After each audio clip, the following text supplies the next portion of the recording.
Your background. What the hell were we talking about? Oh yeah, when that The stuff, loss of yeah, when Facebook. that stuff goes away. Alright, Okay. so give me a minute to update the graphic. I'll figure out something to do here.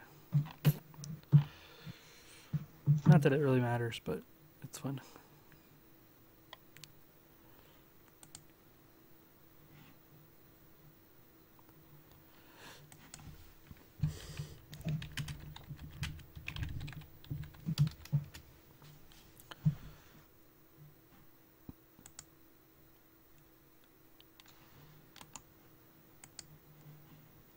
This is a good one.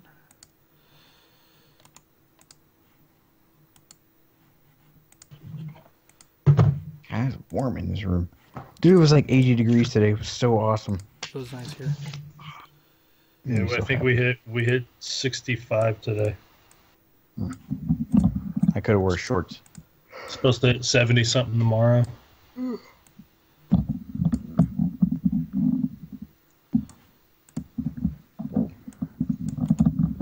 Whoa. I keep forgetting to bring up my interview with MakerCast. Yeah, that was really good, by the way. Thanks. Yeah. Dick.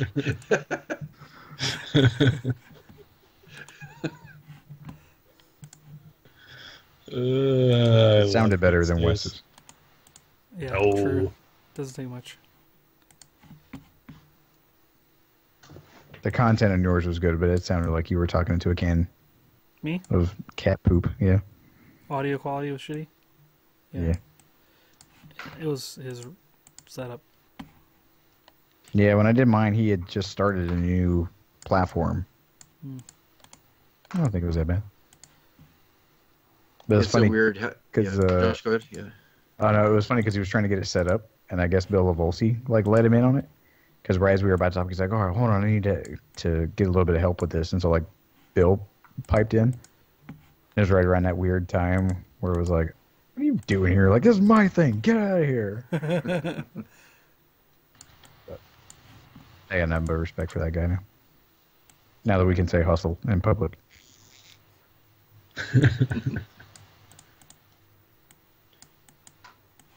It is funny how you have your recording set up and then how different you can sound on somebody else's podcast with your same equipment. Yeah.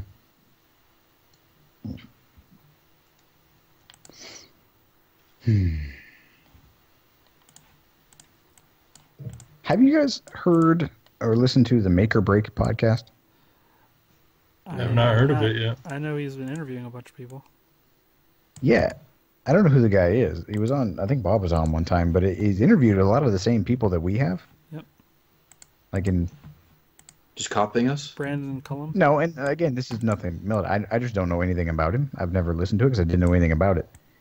And then I looked on his Instagram, and it was like after we had interviewed people, like he'd interviewed him too. And I'm like, hey, Yeah. like, well, at least we're doing something right. There's somebody who has the same idea that we The do. Beardless Man was on there after us.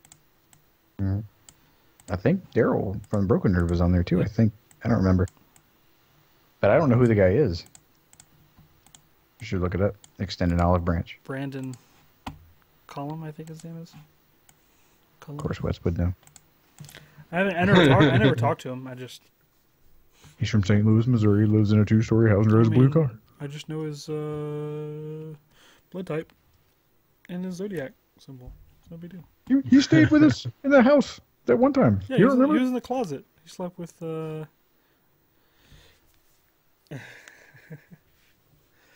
with Andrew Setters. Yeah. He's freezing to death on the floor next to Corey. Corey. I miss Corey. How's he doing? I haven't heard much from him lately. He was getting like an upgrade as far as Yeah, he's job captain. prospects, and Airplane he hasn't made captain. his way back down here yet, like for overnight. I messaged him Yeah. a couple weeks ago, and he said he's working on it, and he'll let me know. So hopefully sometime soon. I should go up and say. I think he's in Indianapolis somewhere. Sounds right. He was there, then at some point he ended up in New Jersey for a time. He was helping Jimmy out before he moved his shop. You can see him in the background, like Yeah. sweeping and random stuff. All right. Cool. Cool. You all set? Yep, you like the background? I wish I could rotate our images. That would be cool, but it doesn't let me I haven't do checked it yet. You may twist my computer screen. that. Yeah. I like that one. I like that too. We should actually make a snapshot of that, our image for the website. I can dig it. Yeah, I like that one. That's a good call.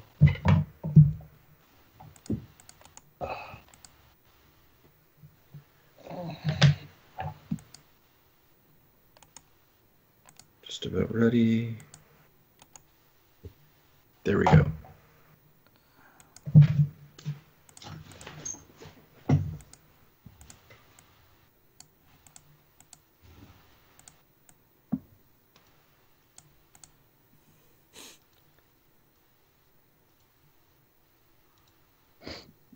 First. So, what are we going to do for geeking out and stuff now that it's a duplicate? I always stumble on that because I don't want to say the same thing.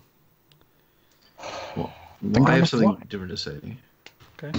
Well, you mentioned a TV show last time, right? Yeah, Shield.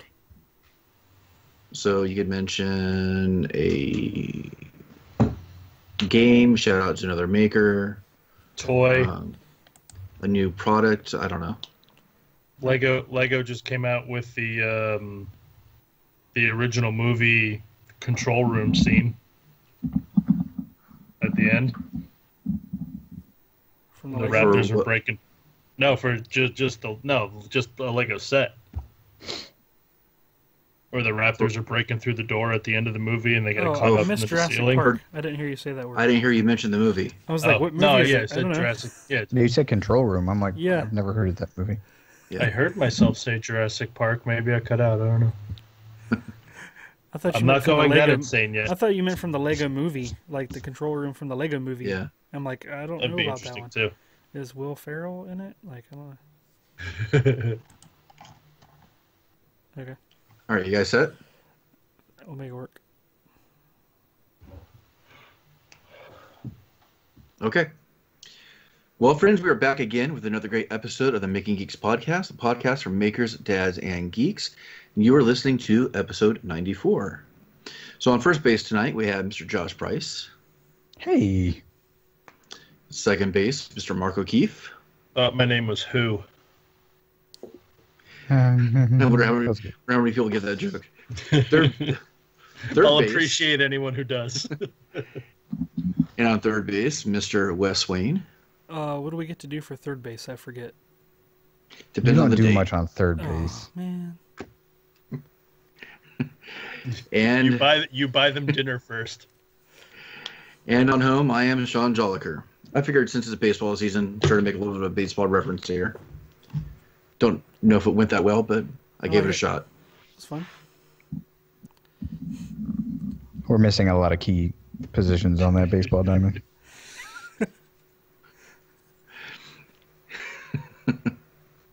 Anyways, so should we be a little bit more transparent about how we're recording this, and that we can kind of get a little bit more directly on the topic, or? Yeah, why not? This is a bonus episode, isn't it, for the people that are watching from This is- home? Yeah, this is It Wednesday. is. Yeah, this is This is. I don't know what. I had to clean my screen. This is your All home right, day. so yes, and this is what I like to refer to as midweek geek.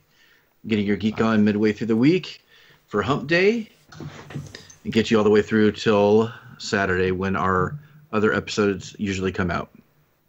Get your geek on. That was clever. Yeah, midweek geek. Sounds a little dirty, though. Mm-hmm. Ew. I think that's just Josh. It's We hump- haven't it's- talked about that as a show topic. It's Hump a Geek Day. It's true. No, wait. That'd be pretty good for a t-shirt. Dibs. No other podcast can take that. That's ours. And then you could be making geeks. Indeed. Look at that. It's full circle. We need to capitalize on that. A little bit more literally, yes. Sex jokes. Making geeks after dark. It's dark where I am. Yup. Actually, it's dark all over now. That's how I like Don't it. say it. Don't say it.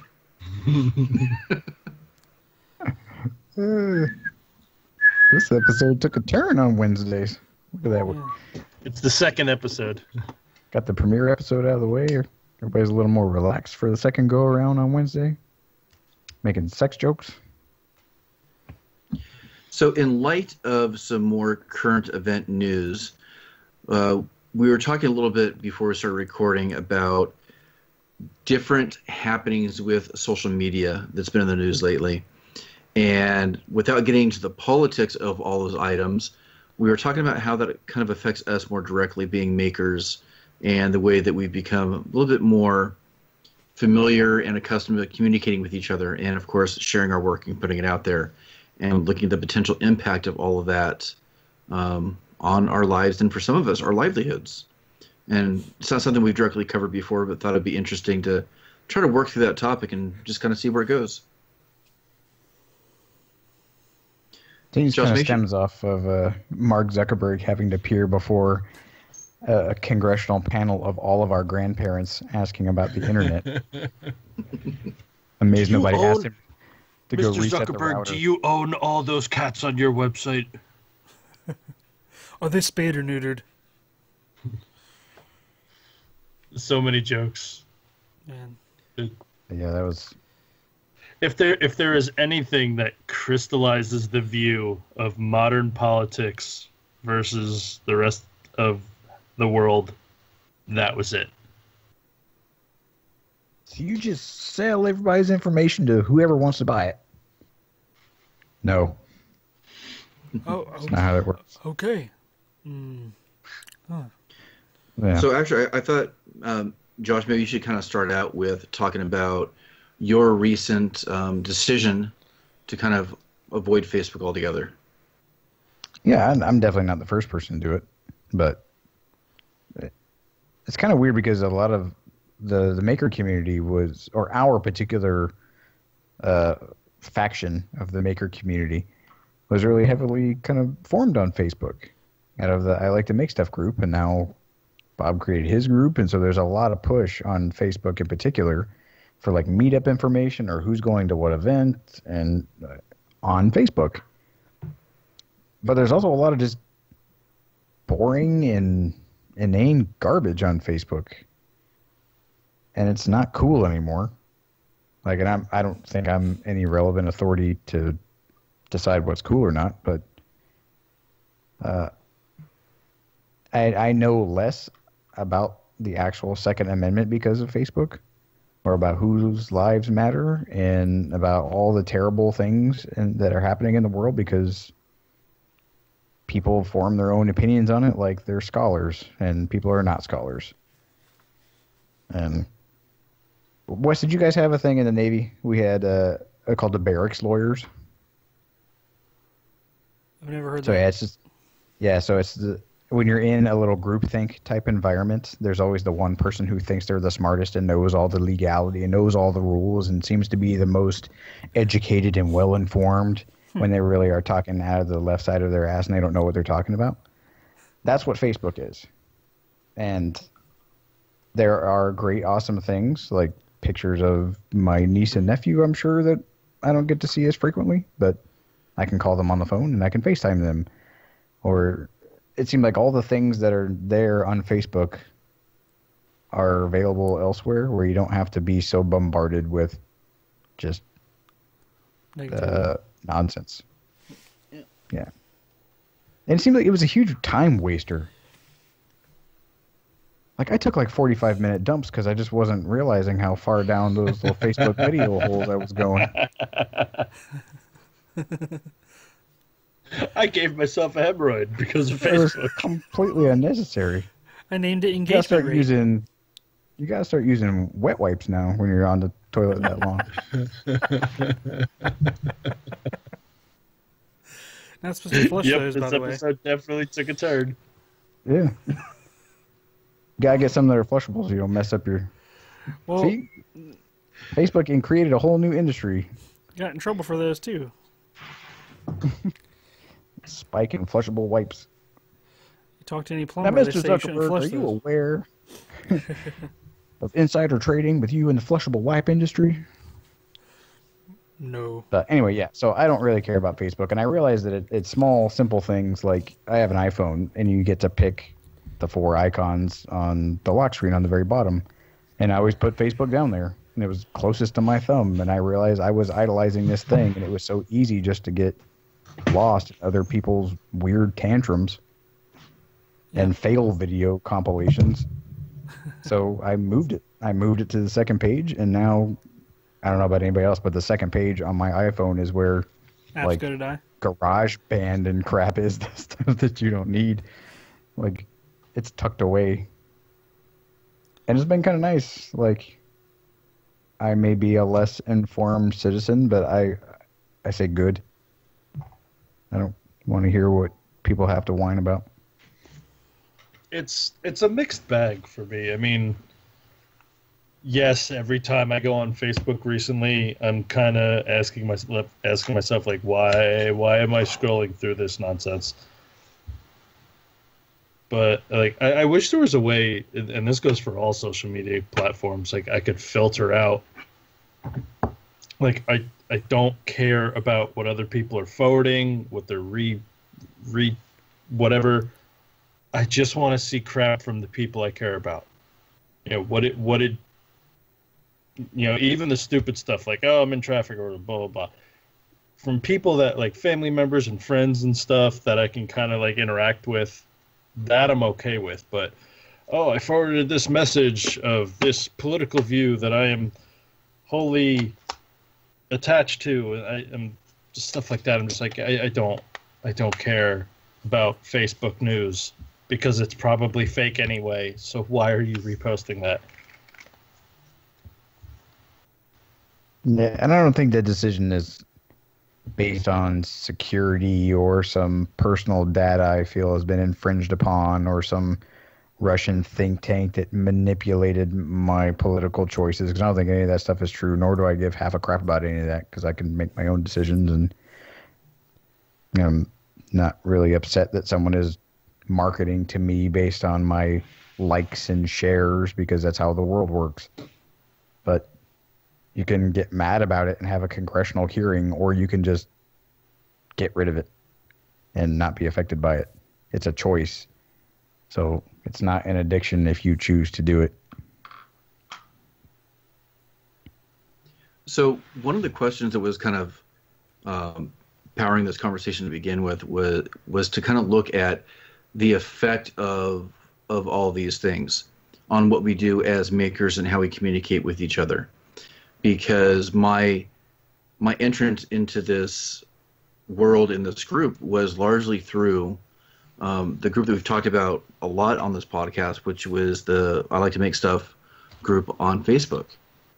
And I find myself interacting with the group less, although I'll still look at posts and everything. But there's this essence of feeling like I'm missing out on contributing to a group, being part of this group, and communicating with friends. And if that was to go away tomorrow for whatever reason, how do we see things changing for us? Now, it could be Facebook, it could be Instagram, it could be Twitter, or even YouTube. Do we have contingency plans in place? Do we see ourselves, how would we potentially pivot if one of these things actually went away? Well, I make my living pretty much on YouTube now. And that's one of the reasons why I wanted you to kind of chime in too, because it's more directly relevant. I mean, Bob has so many revenue streams in so many different areas that if YouTube went away, like I see how much we receive in AdSense and I know how much we're getting from sponsorship deals, and that sponsorship stuff is geared toward YouTube. It's not geared toward Twitch yet, or the blog posts. Like a lot of DIY bloggers receive a lot of their money straight from there. So there are, by no means, I speak for I like to make stuff, and then I'll speak for me personally as well. That there are all the eggs are not in one basket. I've got feelers out to try to teach night classes this summer. So besides working with Bob, like there's things I personally want to do because I don't see myself retiring from making silly YouTube videos. So it's really, if you make money in any one thing, you need to look at diversifying in case that one thing goes away. You know, when I worked for Lockheed, if Lockheed decided to fire me, it'd be the exact same situation. But with Bob, I mean, we sat down and talked, and I know that my year's salary is already in place. Like, we talked about that. Like, it's not like every week I'm trying to pay for myself. Like, I feel that way just so I can add value to the company. But my monetary worth to I like to make stuff is already set aside. So if YouTube went away today, then I'd be okay for a certain amount of time, but then I go out and do something else. But as far as like multimedia, Twitch is gaining a lot of stream. Twitch got mentioned in Ready Player One, which was great. Yep. Wes, do you have something to say? No, I thought you made a pun, so I was doing it. Oh, did I? I don't remember. But yeah, it's being fluid enough to pivot and putting lots of bait in a lot of different ponds. But I don't know. Being I like to make stuff kind of open my eyes with social media as a whole, because I like to make stuff that's everywhere, and I have to manage all that stuff now. So I see where the interaction is. I see where the engagement rates, the feedback, the like click totals, the bounce rates, and those kind of things. Like, I see where that all comes from, and where I have to put a majority of my effort into sharing stuff versus the return on investment that I get for that effort. And Facebook is super low. Uploading the video to YouTube, putting in all the stuff in, and again, it's like keystrokes on a computer, so I get it's relatively easy. But all the effort that's put in, like, there's not a whole lot of engagement. And YouTube primarily is to drive people to the website, because YouTube doesn't reward you by, or not YouTube, but Facebook does not reward you by linking a YouTube video. So we can't link the YouTube video in a Facebook post. You got to do it. So there's like separate rules for it. And again, there's just not a whole lot of return on investment for Facebook worth. And now with Bob's own, like, I like to make stuff group, I was a moderator, and being a principal in a huge playground of 30 or 40, whatever, some thousand people, like, I ain't got time for all that garbage. I've since rescinded mine as well. Yeah, I don't want to put up with that crap. Yeah. And then there was bickering amongst moderators, or maybe that was just me because I was getting pissy. And someone was saying that we need to represent Bob's brand, which I thought was hilarious. So I was like, you know what? Y'all take care of that. I don't want to do this. I don't want to put up with people's internet drama. And then Facebook, again, just doesn't seem like a huge return on investment. Now, personally, for the groups like you're talking about, like all of us, we met on Facebook. We did all of our interactions mostly on Facebook. But I know what you guys are up to because you guys are on Instagram and you guys are everywhere else. So there's other mediums, there's other platforms to engage and to interact with people. It just seems like less baggage attached.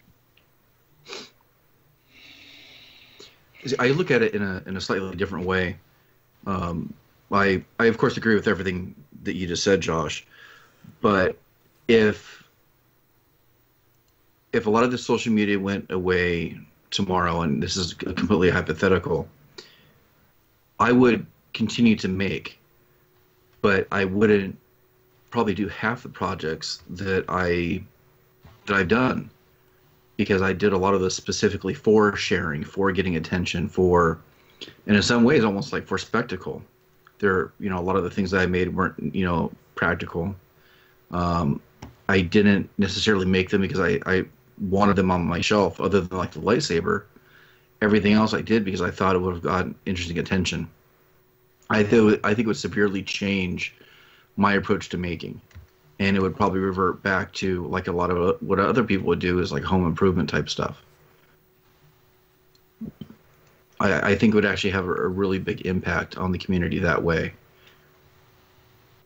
I don't know if anybody listened to this podcast for a while now. They've known my back and forth wishy-washy commitment to YouTube videos.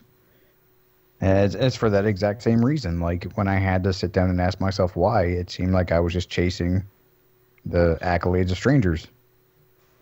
And that, to me, really wasn't worth the effort. I mean, I can preach to my kids all day long. It's about what's inside, and it's about what you're passionate about. Don't care what other people say. And then we go about, like, chasing likes and views and clicks. And so I think any project that I was going to make was something I was going to make for myself anyway.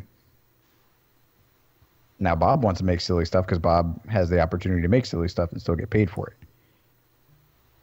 But a majority of the projects that he makes, like, sit in a box. And so some are super practical and fill a need, but a lot of them are just, like, silly, whimsical, kind of like, look how I do this. And he demonstrates a point, demonstrates a skill that other people can take away, but they're to inspire people. They're not to be, like, functional, regularly used items. Like the pudding cannon. Which is funny. Well, the pudding cannon was taken apart to make the air rocket cannon. Yeah. So, and the air rocket cannon was used a couple times. It can be used. It's just, I mean, think if you're Bob Claggett's kid, how many silly things you can have the opportunity to play with. Like at a certain point, it starts like the marginal like wow factor diminishes. The return on investment in entertaining your kids. Yeah. Yeah, if normal kids are like, man, my dad made like I don't know, made a Parcheesi game. It's like, oh, my dad made a gun that shoots pudding. Yeah, you're that kid in the neighborhood. Yeah. We get it, okay? We get it. I'm kind of looking forward to that. Is it more than just projects? I mean, what more do you receive personally from this whole endeavor? For me, it's always been different, and I've talked about it a couple of different times on this podcast, is that, you know, I love making and I love creating things from all these different materials, and I love creating these tangible items. But I've always seen what I do as creating a form of entertainment. And that would go away. I really wouldn't have a way to share it the same way if I didn't have ready access to, you know, what we have now, whether it's Instagram. I'm not going to count Facebook because I don't think Facebook's a good venue for that. But Instagram and YouTube. And if that went away, I would lose, unless there was something to take its place, but we're talking hypothetically, I would lose the ability to mass distribute anything that I create and get feedback that way. But the way I would see it pivoting is moving away from the global scale, we've come to think about things, and really try to build up really local communities and meetups and gatherings that way, and maybe share it directly. So I think that would have to be my recourse, and then I would actually have to go out and meet people, which is always a challenge for me. But that's what that would actually require in that situation.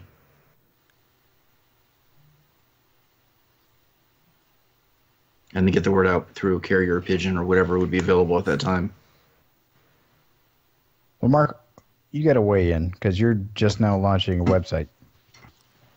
So you're I'm thinking. I mean,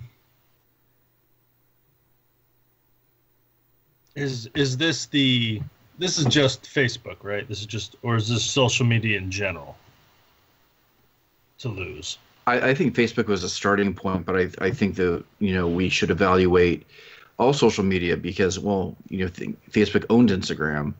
Yeah. YouTube's had the issues with the demonetization and all of that junk lately. So I think everything is potentially on the chopping block. I heard Snapchat's on its way out. I can't believe it lasted this long, to be honest. I mean, it would be weird because it's kind of the basis of a lot of making, you know?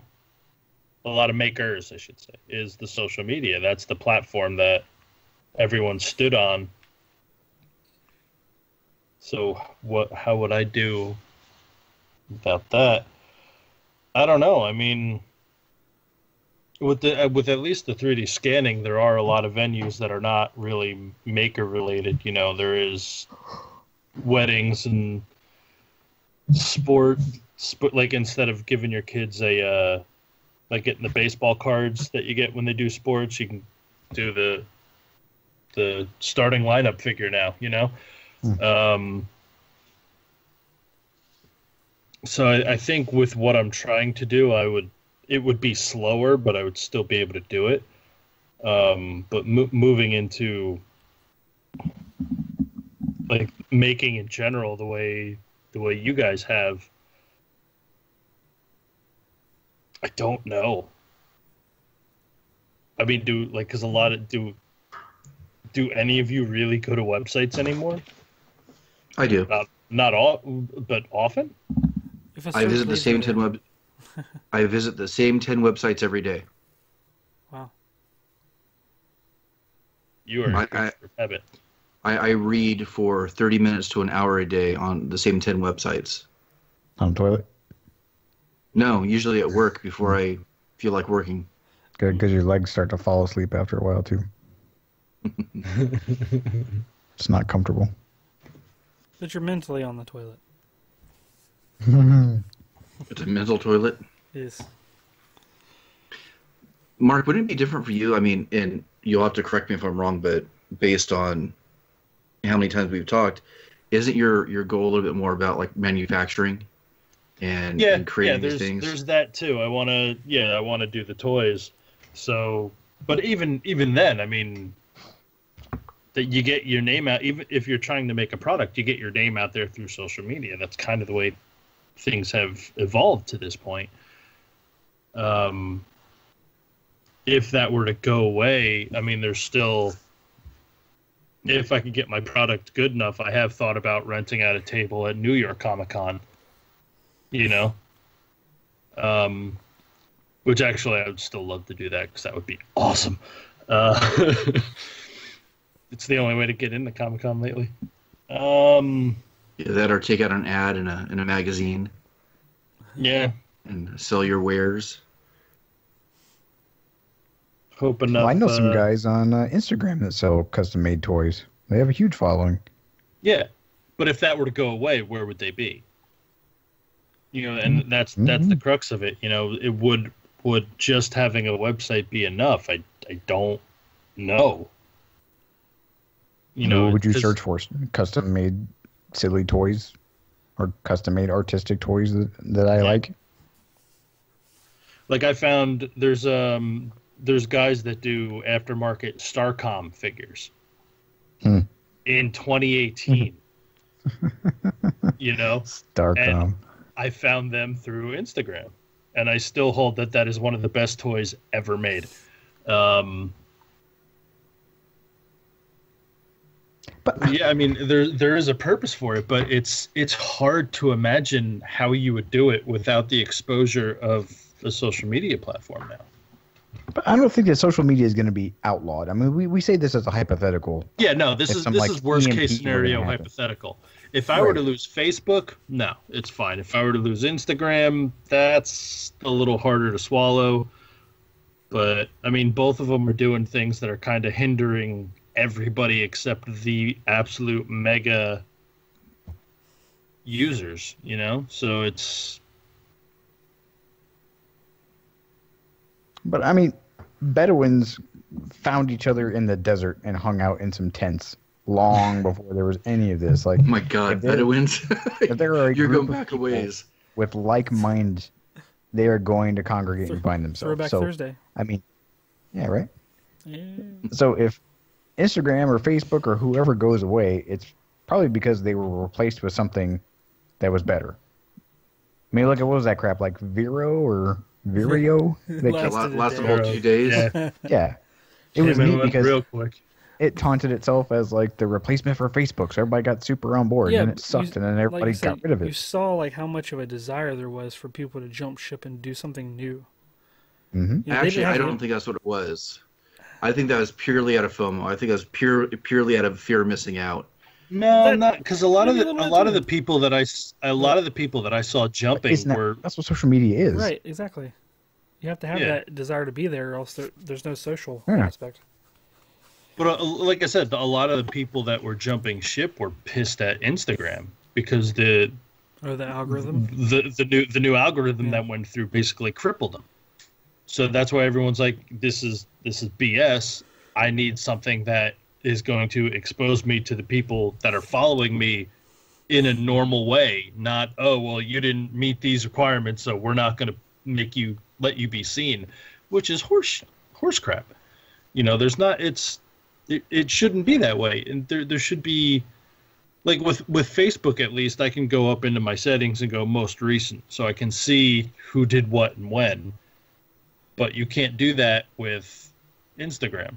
And Twitter is that way normally.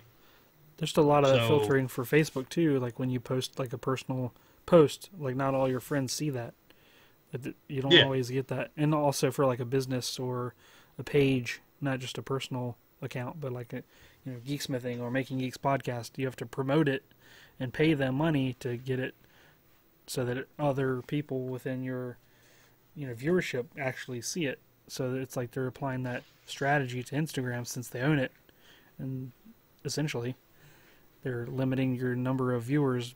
Even though you have all these followers, it doesn't really matter because there's only a certain portion of them, unless you pay them, who actually see it. And that's sucky. You know, and I think one of the issues with the whole thing is too, we're looking at like an issue of scale, where we might have contact with potential global contact, but I don't think we have a lot of quality contact anyway either. So like on Instagram, I have like almost 1,200 followers, but on any given post, I might only have interaction with about 100 different people, and that's like what, 10% of the ones that are supposedly following me. So if any of this went away, I think that we would just be dealing with a smaller scale, but it might even be better. But is it also because a victim of the algorithm hurting you too? You don't know. Yeah, Well, I mean, so that's potential too. But even if the algorithm was ideal, I don't know if I would have that much more quality interaction. Sure. I just don't know. I think it would. I think the algorithm would find that more favorable, because since I've not given a crap about Facebook, I've put more toward Instagram just because I see a better return on investment there. So you're more focused there. So if you have something to share or you have something to promote, you're probably going to do it there first, and you're probably going to do it there more frequently, and the algorithm is going to reward you for doing so. And then you're going to start to build a little bit more engagement because you're going to be talking through the comment section and responding to things underneath those posts there, instead of splitting your attention between there and Twitter and Facebook and wherever else. You're be more concentrated. Your interaction is going to go up. Your engagement rate is going to go up. And in theory, the algorithm will reward that, because I've seen my numbers and my engagement on Instagram increase because that's where I choose to put my attention, rather than drop little pellets, in a couple different places that don't seem to grow anything. Instead of spray and pray. Yeah. Strangely enough, on Instagram story, I've had a huge response and interact. It's funny, I have more response and interaction with Instagram story right now than I do in the photo posts. And I have a couple of people that it's kind of almost like a little bit of an ego boost that will always watch my story. And I don't know, it's pretty cool to see sometimes. Anyways.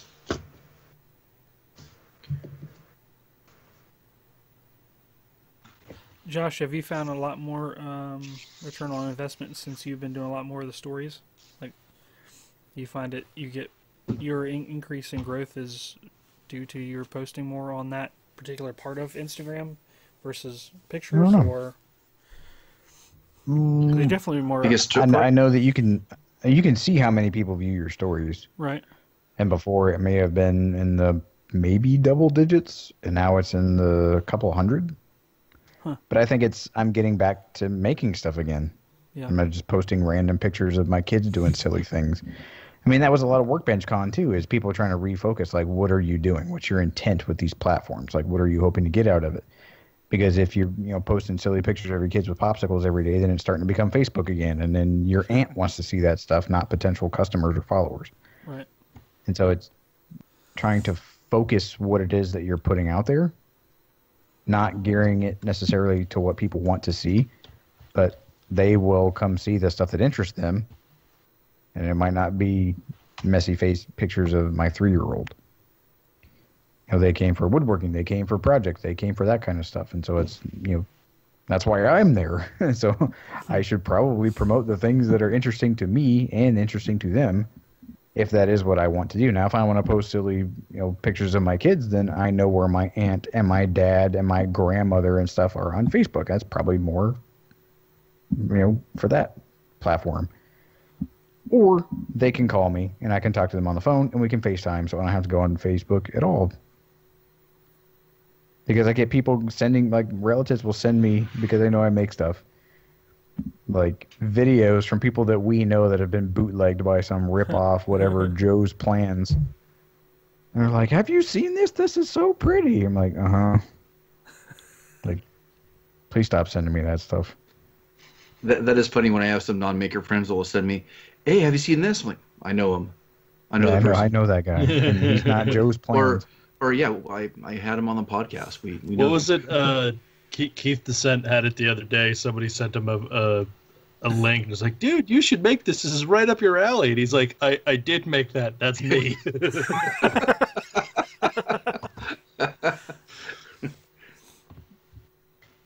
That's great. In a terrible way. Yeah. So I think focusing on something, definitely, you do get a better return. And I think you're rewarded mathematically for doing so. I've seen a little bit of boost. I don't know if it's specifically because I was doing more stories. No clue. But I know that where you put your attention, things will usually follow. And I wasn't putting my attention really anywhere for my stuff. And because I was doing it for I Like to Make Stuff everywhere, I could see a lot of more analytical data from Google Trends and Google Analytics. So I've seen kind of what was working for him, as big as he is. And people think if Bob put something everywhere, it's just gold, and it starts raining money and raining followers and likes all day long. But I mean, that's not the case. And so I took some of that data and go, why am I doing this? If I want my channel to grow at all, maybe I should kind of take this to heart. And Facebook was dead weight. You hear that, Facebook? Get your S together. Facebook could go away, but I still kind of like Instagram. I like Instagram. I'm more of a picture guy, but it's just Instagram rewards you more for videos than they do for pictures. So if you have the option of taking a quick video of something and taking a picture of something, then the algorithm will promote you for taking a video. Huh. That is good to know, because I did not know that. That one's free. I don't remember where I heard that. But it could be one of those barracks lawyer type things where people are really, really, or it made it from one educated person and it got filtered down through a whole bunch of people and it became some nonsense thing that's no longer relevant. But I think I heard it at WorkbenchCon from one of the many people who were telling me that we were doing all of our social media wrong.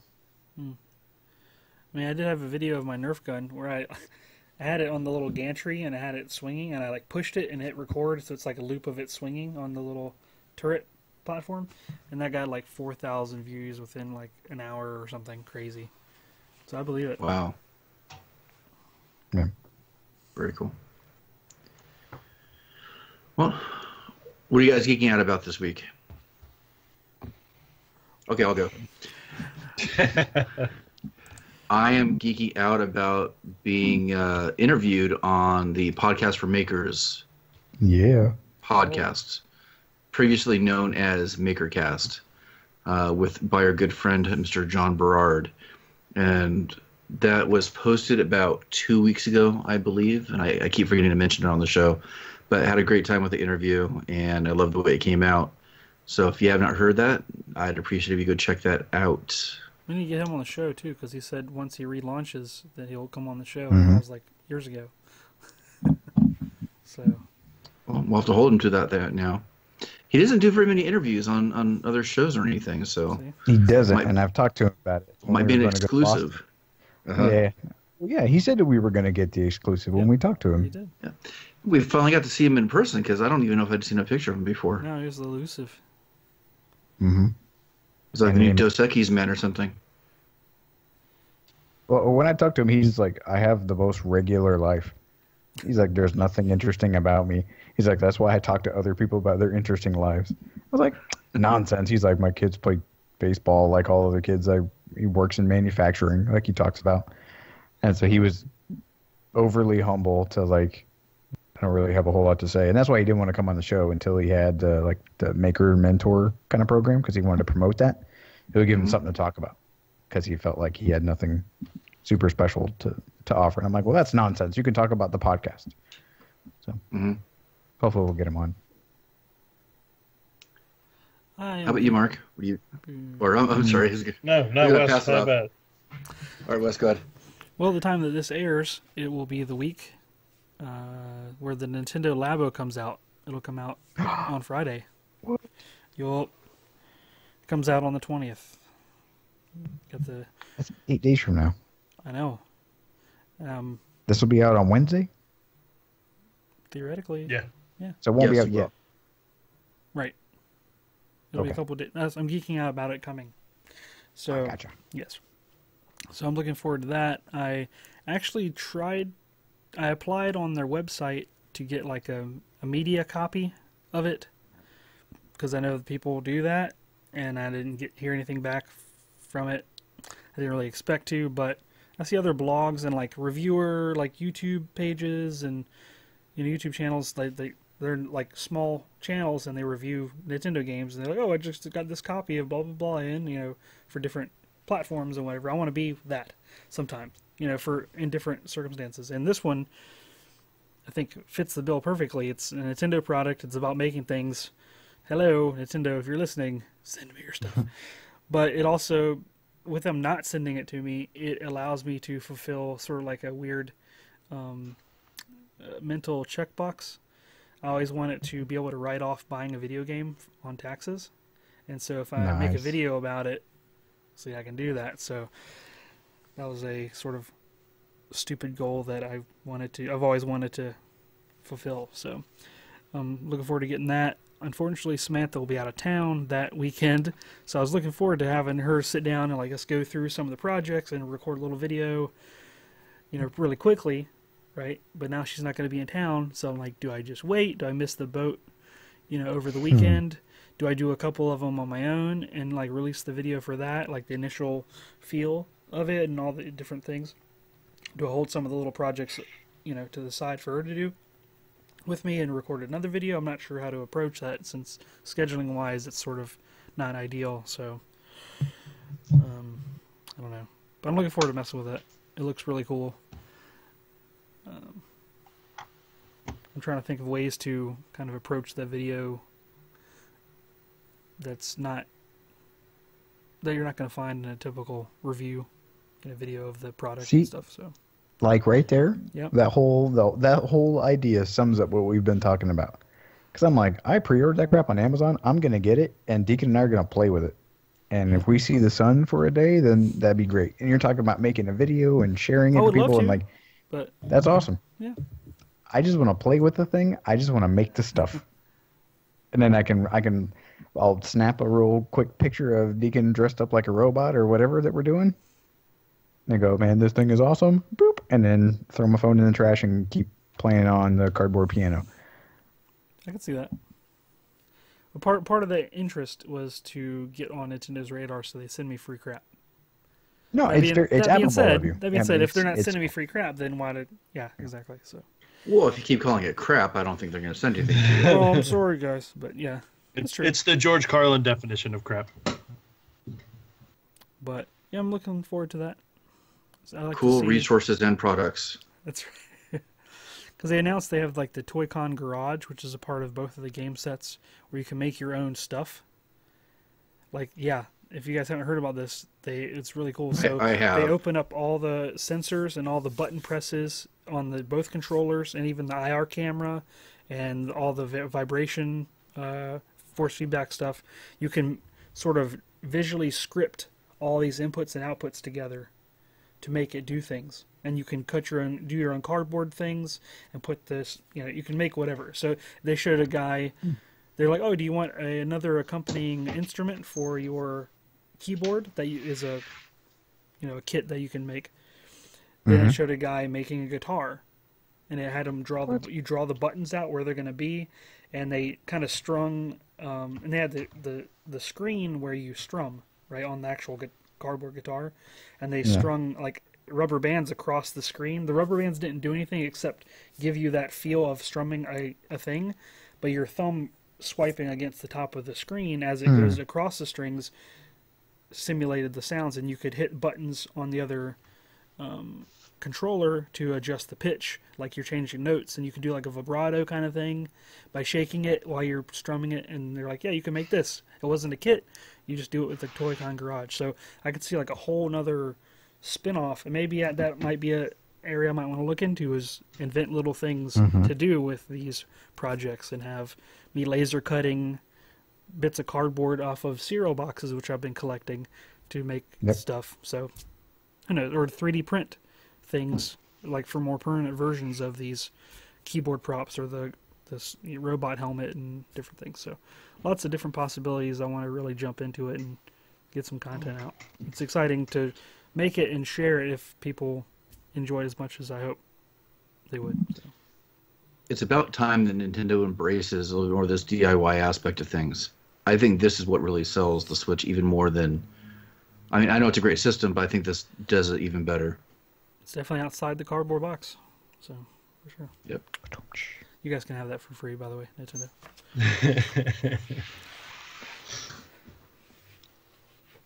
Well, I'm excited now about the level. I pre-ordered and I forgot it was even coming.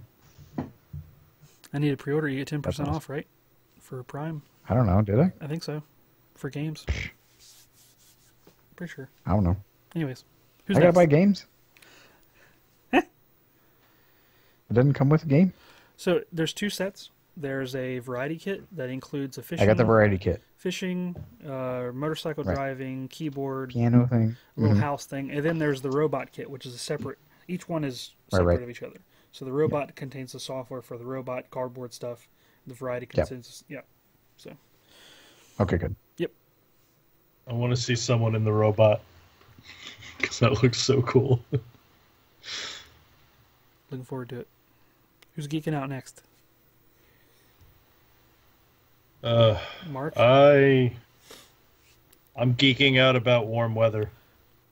Because that's going to be my weekend. I got to get the yard ready. So there's going to be some chemicals going down, and a playground going up, and some fires going. Make sure you have that in the right order for when she goes out there, because that could be. This is true. Yeah. This is true. She does like throwing things into the fire, so we got to watch her with her toys. Lego birds, nice. Yeah. Look at the colors. Oh, that was my Tron set.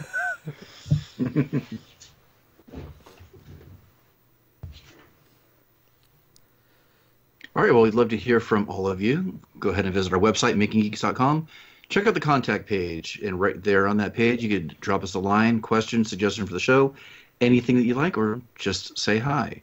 Check out the homepage. You can listen to all of our past episodes right there on that page, and check out all of our previous episodes and guests that we also have listed right there for you at makinggeeks.com.